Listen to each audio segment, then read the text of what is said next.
The lawyer for a Southern California dermatologist accused of poisoning her husband with Drano spiked tea says the alleged victim in the case suffers from acid reflux and wasn't poisoned at all. Let's analyze that legal argument, if it is such a thing, with the host of the new podcast, Once Upon a Crime in Hollywood, class action attorney Kelly Hyman. Kelly, great to have you here. This case, so the attorney for the woman who's accused, who is Emily Yu, says this was all about the ants.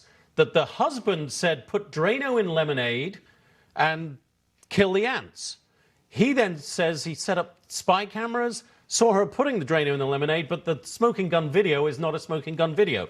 Now, the attorney for Jack Chen, the guy who was allegedly poisoned, says he can't give you a response as to how the prosecution views this, but he says it's the second theory they've come up with. At first, they used the Drano to clear the pipes out. Now it's the ant problem.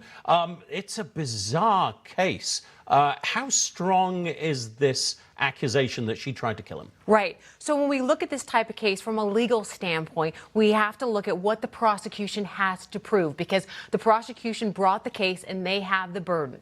So in regards to the poisoning, they need to prove that she willfully put a poison mix and she knew that he was going to drink it. So when they look at that willfully, they look at what exactly was her intent. Was her intent knowing that she was going to put this stuff in there and he was going to drink it? Or was it the fact that no, she had no intent to do that, that she put that in there to kill the ant? So that's going to be key in regards to the prosecution's case about the poisoning. Okay, so whether it's the ants or not, we will find out eventually. I want to talk about another case that is a subject of your podcast, Once Upon a Crime in Hollywood, the Ronnie Chasen murder. Now, just to explain to our audience, Ronnie Chasen was a big-time publicist here in Hollywood, shot in Beverly Hills, if I remember correctly. Yes. They got a guy, and then he committed suicide, Harold Smith.